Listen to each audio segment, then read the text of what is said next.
All right. Sorry? Okay. Yeah, all I see here is leave meeting or okay.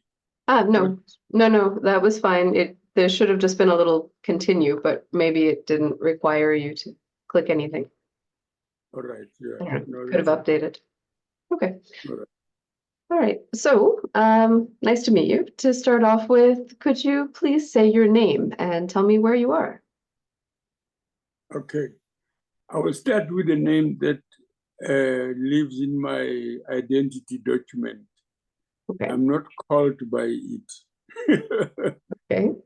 Very few, except cheeky former schoolmates who know the name, and others who, because they know I don't use it, want to use it provocatively, but not out of malice. It's Solomon, and my middle name is what I prefer to be called. It's called Lechesa. Mhm. The surname is Tsenoli. Okay. Yes, those are my names. And of course, living in South Africa, I come from the province of the Free State in a town called Bloemfontein, now under a metro called Mangaung, a place of leopards, Mangaung. That's what the metropolitan area is now called. It's literally in the center of the country. But I was born 90 kilometers west of that place in a place called Beltfontein. But I left it at 5 years of age, roughly, I think, because my dad was a teacher. And so wherever he went to for teaching jobs, the family followed him. Mm. And we ended up staying in Bloemfontein from 1967, where I'm still living, and my house is there. Mm. But I work in Cape Town as a member of parliament. Mhm. And this year, December, would be like, say, 25 years as a member of parliament. The second term of my parliamentary work, I went to a province. In other words, as a public representative, it's 30 years for all intents and purposes, and in leadership positions throughout most of that period as a public representative. So it's been a privilege to serve the people and the organization that elected me to be its public representative for all this period. So I usually start with a slightly broader question, but I would like to ask about that particular part of your identity. When you say member of parliament, public servant, what does that part mean for you as a human being? How is it for you to live those roles? What does that mean to you? Well, perhaps I should also say that before being a public representative, I've been an activist throughout my adult life, my thinking life, barring for a short period when I wasn't.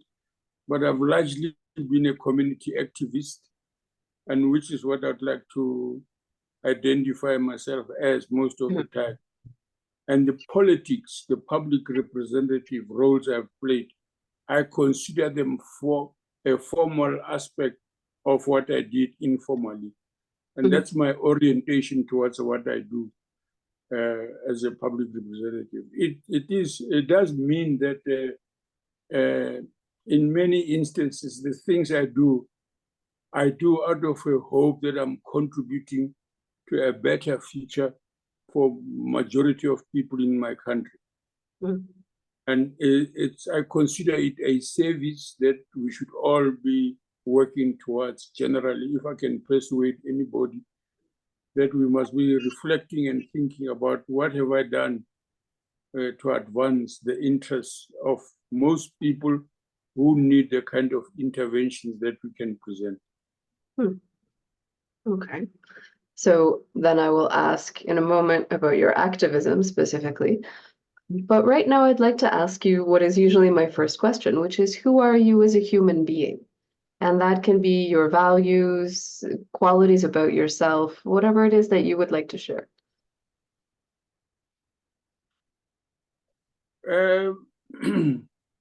I grew up in a family that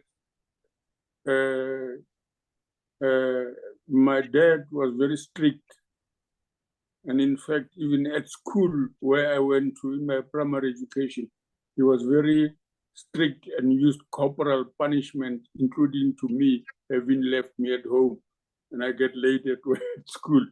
So I remember those days with mixed feelings, because I think it engendered in me a desire for justice, but also a very skeptical view of authority.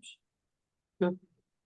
That oftentimes the things authority did, quite frankly, had nothing to do with the achievement of some of the goals they claimed they were adhering to. And so that's where I think my activism slowly began to take place, from my objection to that kind of treatment. Mm. And I was equally also, when I went to primary school and high school, unfortunate in that those who taught us maths, the teachers who taught me maths, were also loving of corporal punishment. They did not appreciate, in my humble opinion, even at that time, the questions that I used to pose. A friend of mine said to me, "Your problem is that you want to philosophize maths. You must just do maths." That's what he said to me, a friend, when we were discussing these issues. Anyway, but I'm suggesting that my love of justice, I think, was given birth to in the personal experiences in my family. My mother was completely the opposite of that. She was different. Of course, it is and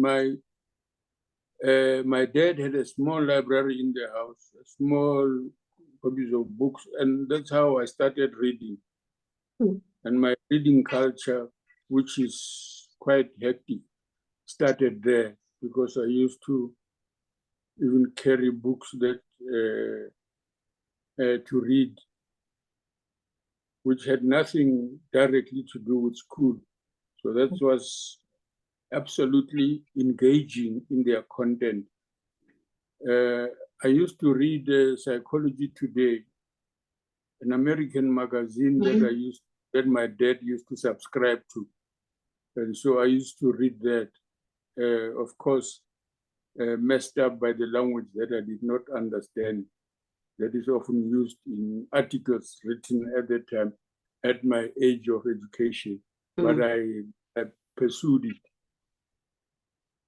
We were at that time also influenced, as we grew up, by African literature, which was not prescribed in our work. And we loved it because its approach to life was very, we resonated with the stories that were told in those books. The Heinemann African writer series, for example, the Ngugi wa Thiong'o, Chinua Achebe, and it was at that time also that Steve Biko was a student at university. We were young people at high school, that we began to, so to speak, join a little dots. And our political consciousness grew around that period significantly. And so the love of justice, of freedom, and are things that drives me. And so our ability to travel also exposed me to people, and some of my biases that I grew up with began to fall away. And I developed an appreciative understanding of people in different areas in our country. And subsequently, through my activism, the support we got from other countries and the exposure it gave us to interact with them. For example, I used never want to hear anything about America because I thought it was a reactionary country that nobody must have anything to deal with it, until I was exposed to the work of activists from South Africa in the United States and the work they were doing there through the literature, books they wrote and articles they wrote. And that really made a huge difference in my understanding and appreciation that in the United States, what people prefer and what the administration wants to do is not always coinciding.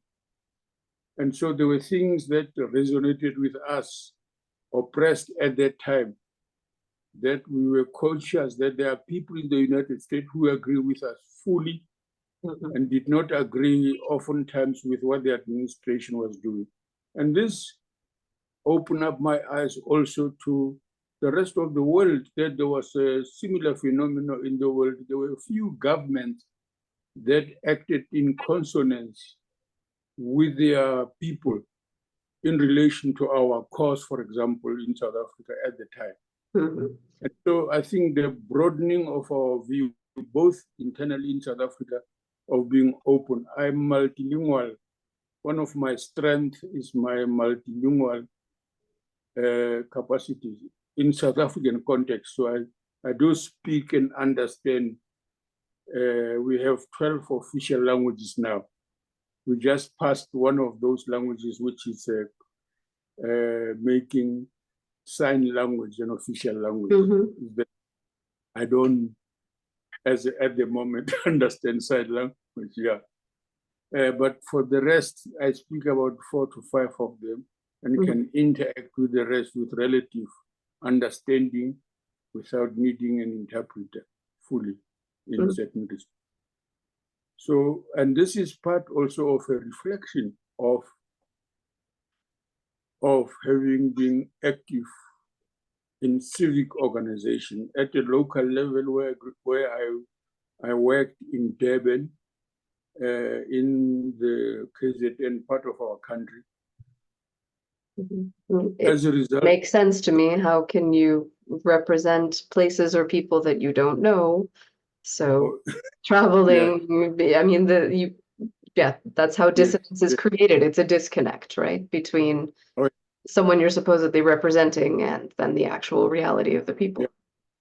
Yeah, except that our system in South Africa is slightly different in that the way we are elected is that our party is elected and the party chooses us in advance anyway as candidates to go, and then they give us a constituency to service.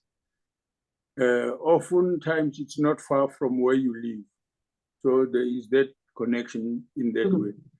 The advantage I had when I got to Parliament, I was already at the leadership nationally of the civic organizations that had come together to form a single organization, the South African National Civic Organization.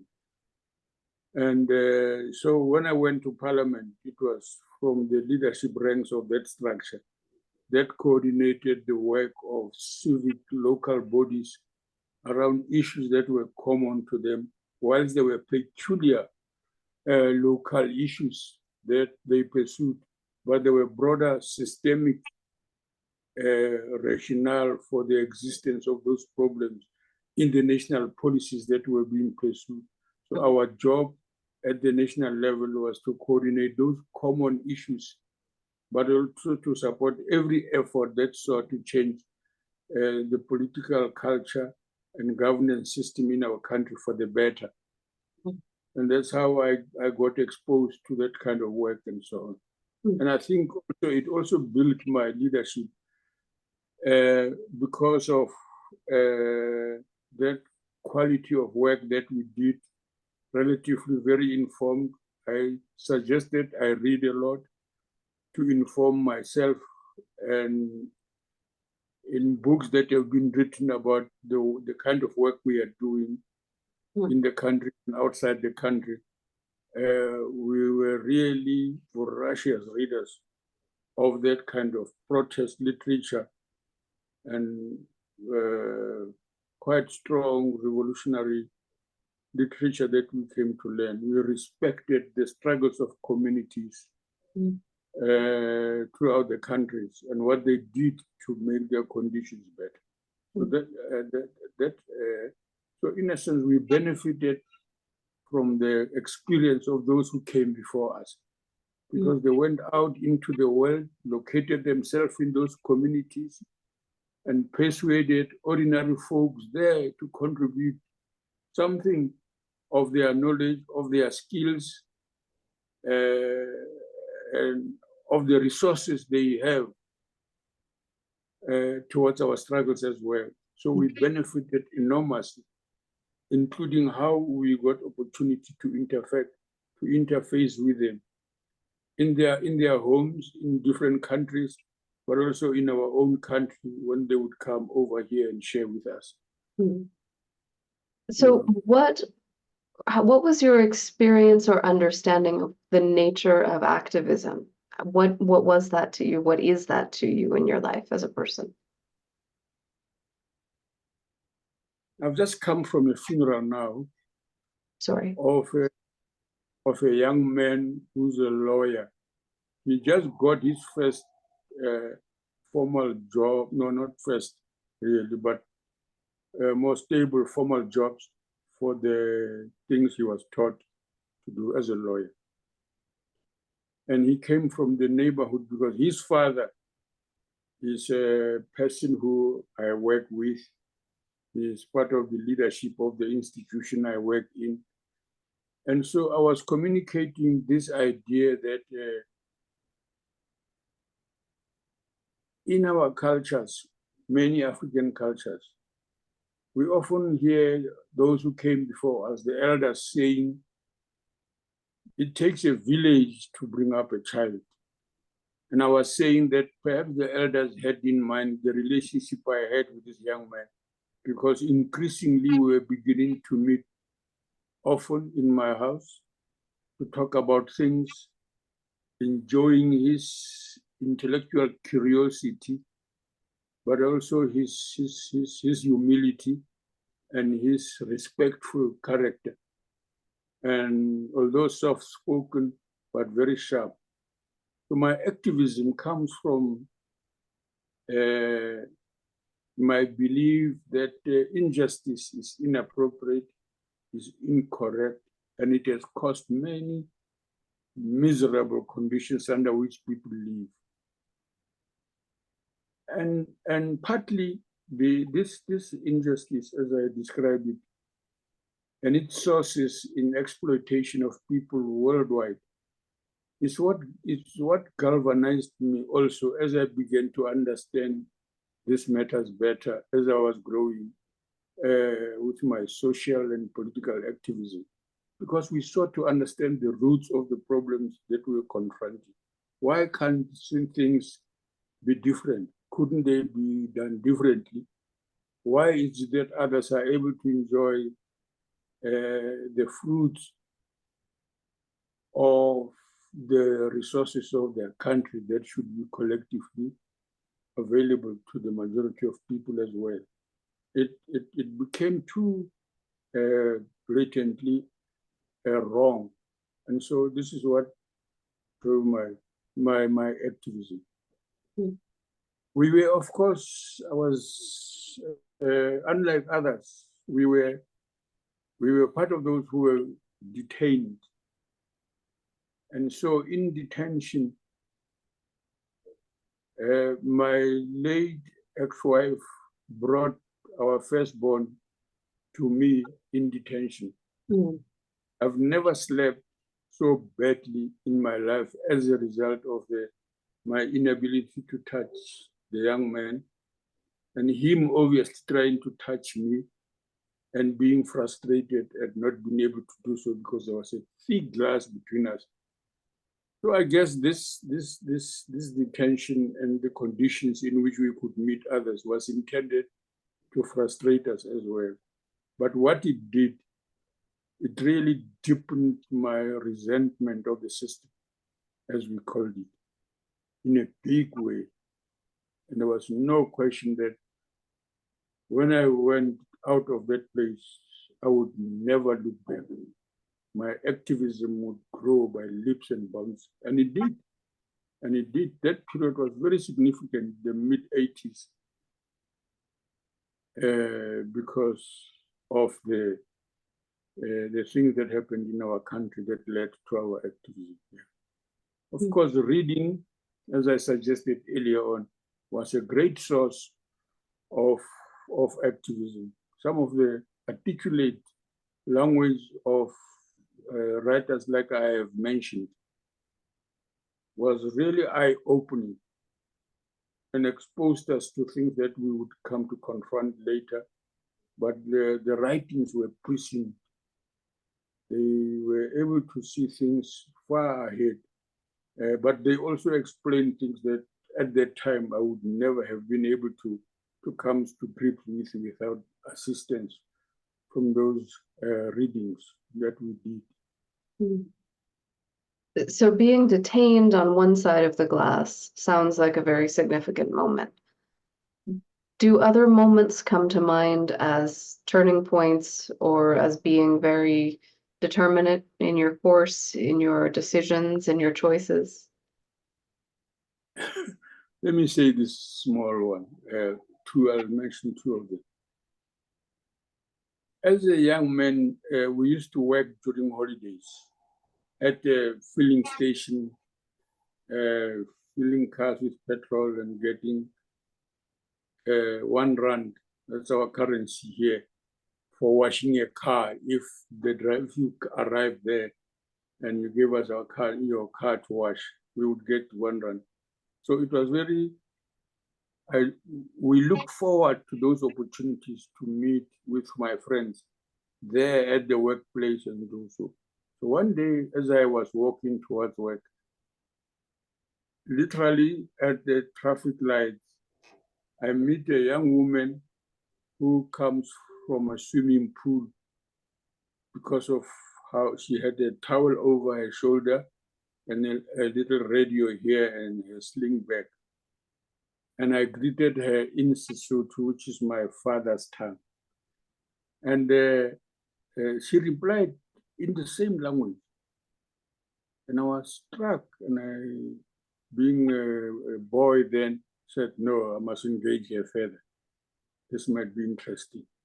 And I returned to chat to her. And as we were chatting, a very interesting conversation that we were beginning to have, I noticed that there were rugby type players who were running from some block of flats, having seen us and coming towards us. And the block of flats across the road, I noticed that people were staring at us from the balconies. Because what was happening, I was unmindful of that at that moment. That, by the way, what I'm doing is prohibited. It shouldn't happen.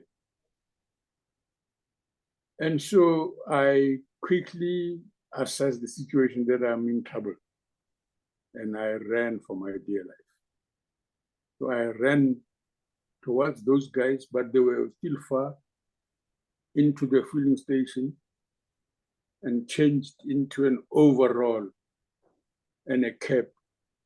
And as they entered the space, the same space, because they saw me turning there, they wanted to know from me, where did that bastard go to? And I pointed out. So he went past this way, and they went running out. And I sighed with huge relief. Now, you can imagine what happened to me subsequently, because then I said, but should this really have happened? And it's very clear that these guys meant to harm me big time if they were able to get hold of me. And I wonder what happened to the girl. I still wonder today what happened to her, because I never got to hear, to trace her in any form or another. It was a racial blot in my books of the wrongness of this separate nonsense that was being preached and enforced even by ordinary citizens. And I had a different experience where we used to wash cars. The person who I used to wash car was a student doctor.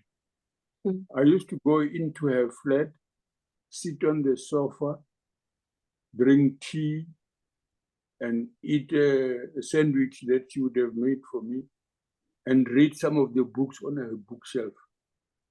And I spent fascinating afternoons with her there. And she would be preoccupied with her own assignments in the meantime there, and only now and then would chat to me. Completely out of character to what would be expected of us being different. But I had that experience, and it was meaningful in shaping my own reaction and interpretation of what's happening. Because the automatic relation was to say, no, everybody is like this, like I was treated by the other guys who sought to beat me up. But I found out that no, man, but there are instances where there are people who do not have any of that nonsense in their heads. They respond and react to us as humans, to use your language. And it therefore makes a huge difference in my attitude, so to speak. It shaped me significantly, not in no small matter.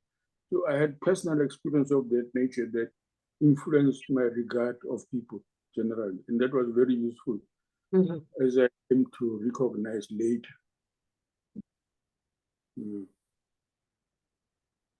There are things that let me state this. As a small boy in higher primary, even before high school, I came across our textbook in history was by a writer called Boyce. I forget his full name, Boyce. But, and they were talking about, amongst other things, we have been taught about the 1848 revolts. And then I walk into this bookshop, and as I'm browsing through books, I see this one by Karl Marx and Engels. It's called 1848 revolts. And then I read a bit of in the introduction and the first pages, and I skimmed through it. I was struck by the combative language, the fighting language, by the clarity of the ideas.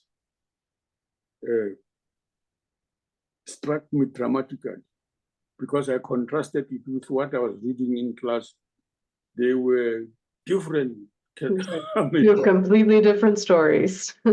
Absolutely. It's like they were not talking about the same events. And that was my attraction right at that stage, and it has shaped my ideological perspective over a period of time, up to now, in a sense. Yeah. Interesting. That may be one of the most powerful books that just people who experience Marx through a book. It may be one of the most dangerous books. Absolutely. set of pieces of writing. I mean, people, yeah. So the style of writing, I guess it's and I'm finding that increasingly now, although I thought I would write early on, I used to dabble after matric, I did a bit of freelance journalism, but it was inadequate. So I used to additionally write a little pieces of poetry here and there. And I got some of it published in protest publication that we used to sell. It was called Staff Rider. And I was flattered when 10 years from 1979, 10 years later, when they published a 10-year edition, they collected poetry from most of those editions. And 2 of my contributions were included in the 10-year edition as well.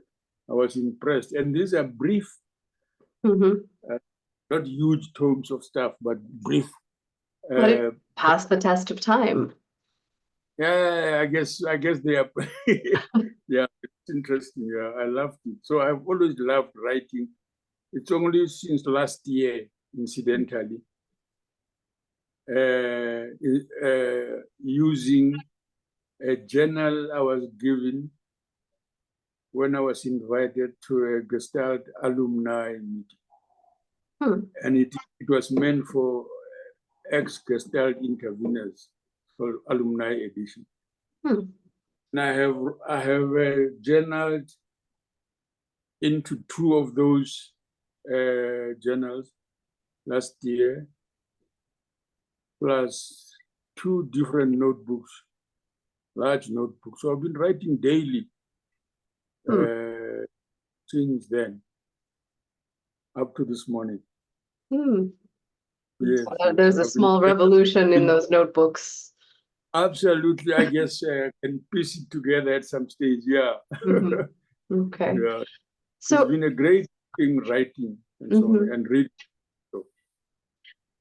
I think it's amazing I've spoken with some people who I can't understand. I can empathize, but I can't understand, who deny the idea of systems and structures systematically provoking and perpetuating division and inequity through policy.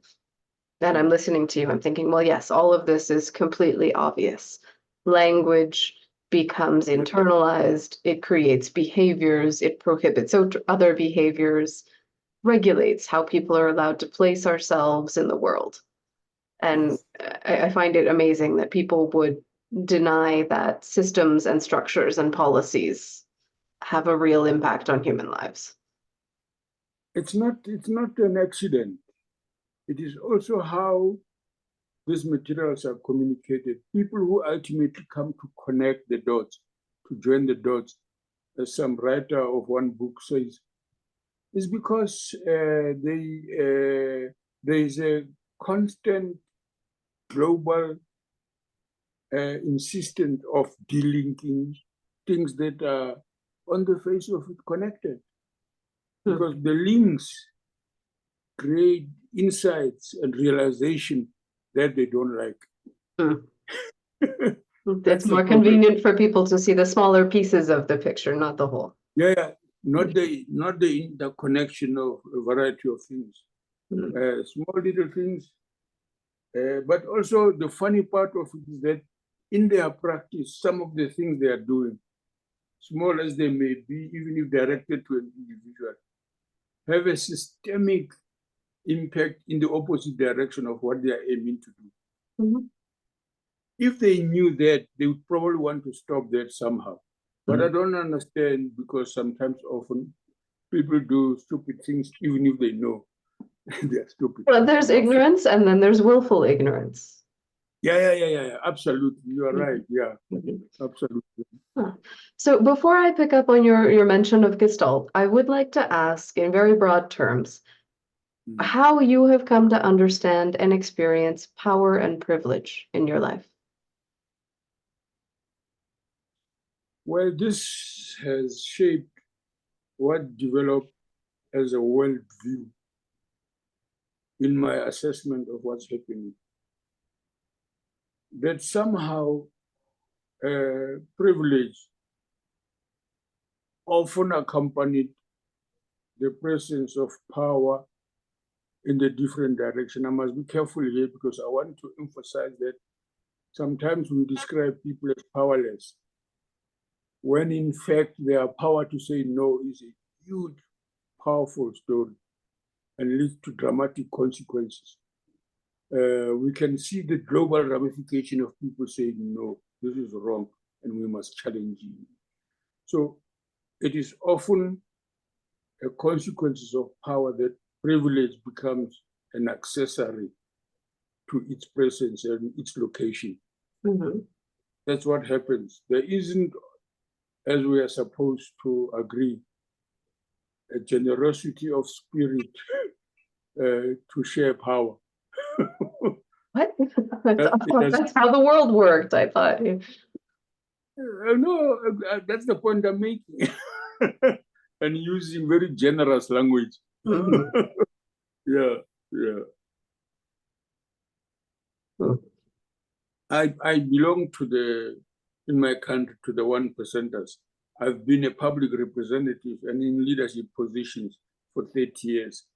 But I've never not been conscious of the reality that my personal experiences have no relationship in a manner that is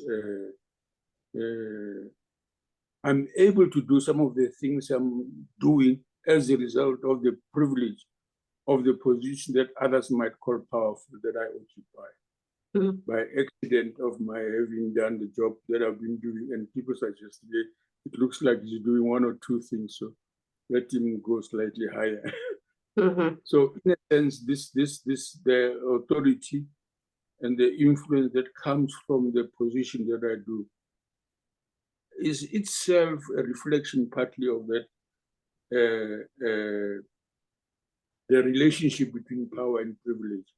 People do not, okay, I guess the work that we do 24/7 isn't what people do.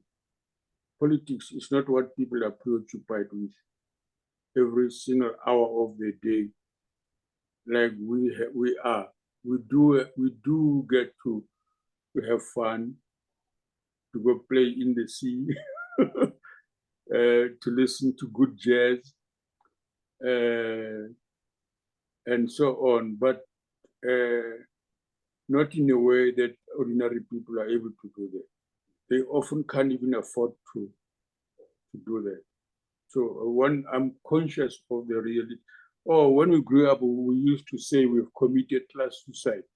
We might be in this position as a result of our location in society. But what we are doing is in the interest of those who are not part of us, so to speak. That's the class suicide that we refer to. That, strictly speaking, if I can sleep knowing there's one or two things I've done to help improve things in the methods we use to work with the rest of the people to achieve their goals, I'll sleep better every day. If I can sleep knowing that it's a small contribution, it empowers others to act in their own interest. I'm not suggesting for the moment that I can speak for people in a way that suggests I'm speaking for them when they're able to speak for themselves. No, but I mean, that suggests to me the idea of representation with integrity, not for the sake of power. Absolutely, absolutely. No, thanks for that language. It's a useful one that says representation can be for completely different purposes. It can be reflected in the lifestyle, in the outlook of people and their views that is completely disconnected with the rest of the majority of people in society, in a way that is often very harmful. Intentionally or unintentionally, but yes. Oh, sure. Yeah, no, absolutely. Yeah. So now what about Gestalt? Where did that come into your life and how does that fit in? I mean, out of all of the things that you do, why are you taking the time to have this conversation with me, knowing that it has sort of that root of Gestalt? Well, let me put it this way. In the leadership of the national civic structure, some women coming from outside the country where they were learning. So in the early 90s, when they returned back to the country, some of them came to work for me in my office, one of them in particular. And then she got poached by the National Department and subsequently by UNDP in our country, the United Nations Development Program. She went to work there. And then the Department of Health, working with UNDP, devised a program for recruiting people who would serve as facilitators for training leadership for results. Mm. So I accepted the invitation to go and be part of that team that would facilitate and do that.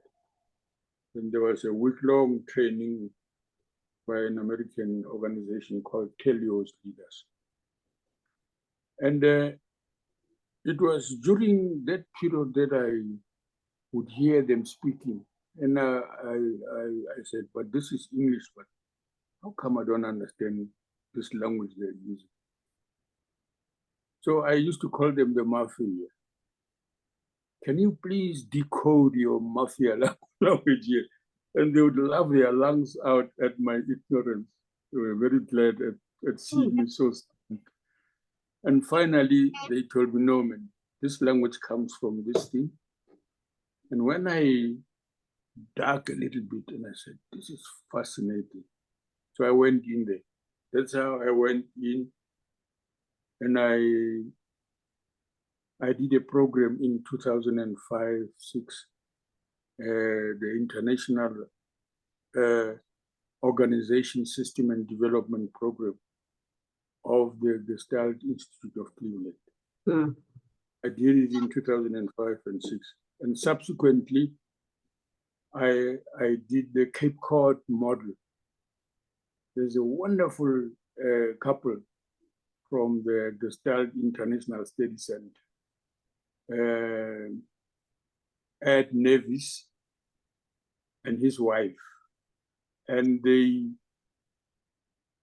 presented this Cape Cod model with Joel Melnick in South Africa. So I attended that program. It was an exciting program. It's a 2-week program, 1 week now and a week, a couple of months later or so. I also traveled to Cape Cod to do one of their programs there. And I also read Pell's work, Frederick Pell's work with Goodman, with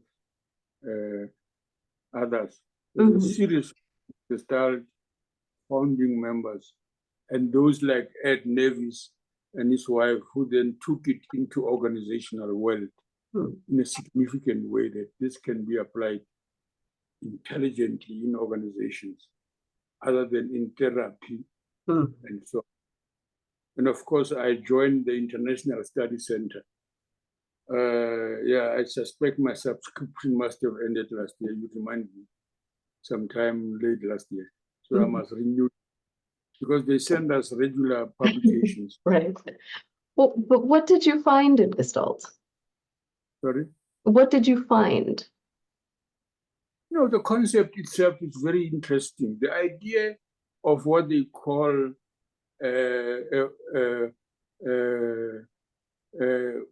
connecting parts so that what you see is a whole rather than only individual parts and so on. And then I read it. I read Pell's and his stories and so on, and found that, of course, there are things that were motivated by, and in the worldview of Karl Marx and them, were quite appropriate and on the spot, but there are others that he disagreed with. I was also came to meet other practitioners of Gestalt, like someone, I won't be able to do what you suggested if I mention the name of a person in Ireland, who was very wonderful in describing herself as a Marxist, but still appropriately a Gestalt practitioner. Theoretically, there's a bit of tension there, clearly. But I like the idea, but I've always personally wanted to do one or two things that can improve people in their individual capacity or as groups to do things better, that they are underperforming even by their own skills that they have partially, and with improvement, they can perform better than they are doing at the moment. So my excitement has always been fired by an opportunity to learn a skill, a theoretical program that suggests with this intervention, this is what people can do. I came to love it big time. And increasingly, I realized its interconnection with other coaching practices, which relates to helping people do work and do it better. So how we do that with respect of individual sovereignty, without imposition, but by creating conditions for people themselves to recognize a different liberating view of what they may have believed in before. So this is what I enjoyed. Let me also say this, in reading, and this is what reading does. Dangerous thing, that. Yeah, it's very, I didn't mention this. I think now that you mentioned dangerous. Let me just, as a footnote, I was fired at work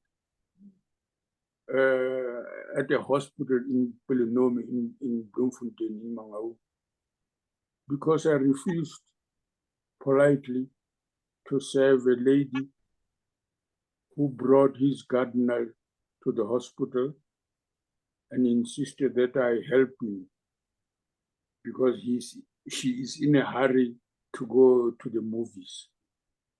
And even after my pleas that, listen, let her give him your contact details so that when we finish with him, we will call you. Now, she was a white lady. Now, in the way, it was a Saturday afternoon in a weekend, and unfortunately, our experience in that place was that during that time, some of the people who were in the queue in the casualty section of the hospital have been beaten up or have had accidents of their own, and they are not so sober. So, so some of the things they are screaming, even as you were, they were already hurling insults at me even before I did anything they suspected I might do to allow her to jump and queue. You know, ma'am, please, just give him your contact details. We will then attend to him. We'll give you a ring on him. And she turned around and said to me, you know who I am. And she left. Now, where I worked at that hospital, if we were called to come and account for something or another, we said you were being red carpeted, because that was the carpet in the office of the superintendent general. Rumors started flying around that I'm going to be red carpeted for having refused, as they put it, to help that lady. Indeed, I was red carpeted, and the man says, hey, you know what, your problem is that you don't know how to handle white women. He says to me, these are his words. You should have just helped her, and there would have been no sin such as you created, he says to me. Is that your problem? And then he says, okay, go. So he turns around to his office. He was speaking to me, half seated, and in the last moment he was standing, and he turns around to go back to his desk, showed me the door, I left. And half an hour later, the personnel officer comes to me and says, hey, that we don't think we want you here anymore, so you have to leave. Go take your stuff. So that's how I was fired from work, my first job post-matric. And then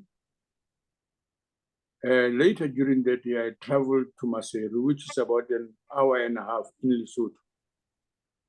I had some Staff Rider magazines that I was selling, and I was taking them for friends of mine. And I had a book by a guy who, his name is Neil Postman. I came to discover later that he was a very well-known, established, progressive educationist in the United States. And I notice frequently I see him being referred to in his writings. But these guys demanded to, I was told to stop and wait for someone at the border gate. They called the security police. And so when he arrived, that guy, his first question was, when he saw this book, its title was Education as Subversive Activity.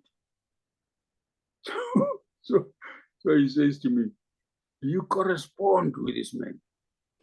So I said, no, I don't know him. I just bought the book. I like the substance it seems to be dealing with. There's no, man, don't lie, man. I know you guys lie. Just tell me, do you correspond with him? And of course, I was telling the truth. I wasn't, I just bought the book. But what happened is that they took that book and my magazines, and I never got them back. I think that's amazing. Government and institutions and power being afraid of books. Absolutely. And then, of course, he also said to me, do you want to know why you were fired at the hospital? You'll soon discover. And little did I realize that indeed an old man was sent to me driving a beetle. And he says, Sergeant so-and-so wants to meet you. Well, what do I have to do with that guy? Who's he? He says, no, you'll find out. And then he says to me, by the way, when you get there, you must tell the truth, because otherwise you're going to be in trouble. So I was shocked by this guy. I said, what makes him assume that I would lie? Why would I lie? And what's happening here? I discovered later that we were going to a head of the security police in the city there, and he immediately accused me as I entered his office that I'm a member of the South African student organization, SASO. It was a Black Consciousness movement organization, which informed some of our activism, some of its ideas informed some of our activism. And I said, no, and I was telling the truth. I wasn't a member formally, so to speak, but the ideas were weak. And he then said, no, the reason we fired you from Belenomi, and he uses the royal we, is because instead of doing your work there, you are busy discussing politics. That's why we think you needed to be fired from there. So that was, if there's an event, a milestone event in my life, those are a few of those that were connected to my being ejected from my working at the hospital. And because of my assumed activism, I wasn't yet, as they described me, they foretold me to become what I was to become before I did. They may have given you a suggestion that hadn't fully formed in your own head yet. Absolutely. They were reading me. Perhaps you don't fit in this part of the system, sir. Maybe you should be over here thinking and doing other things. Yeah. Interesting. Well, I am mindful of your time. and I appreciate it. I would love to ask you many other things, but perhaps a different day. So if it's okay for you, would you like to leave this here for now? Do you have any final thoughts? What's the time there? It's 8 past. Oh no, yes, I have to leave. Yeah, no, All right. I think Gestalt,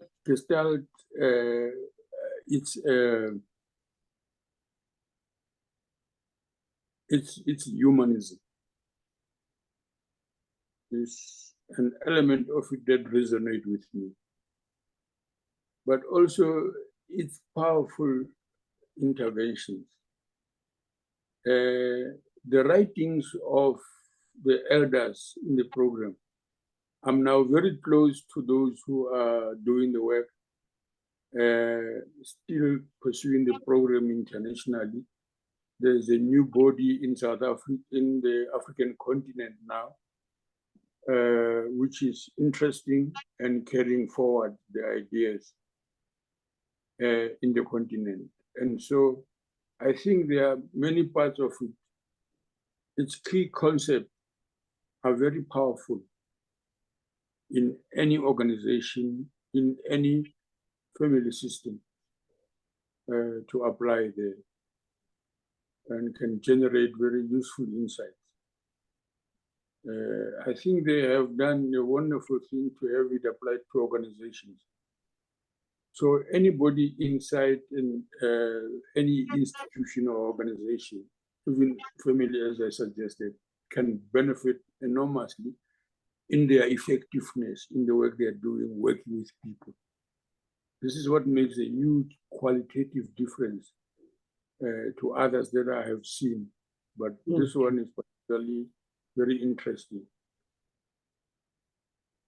Thank you very much for the opportunity to think about the stories that I'm telling you. Thank you. I appreciate your sharing. I will stop this here for now.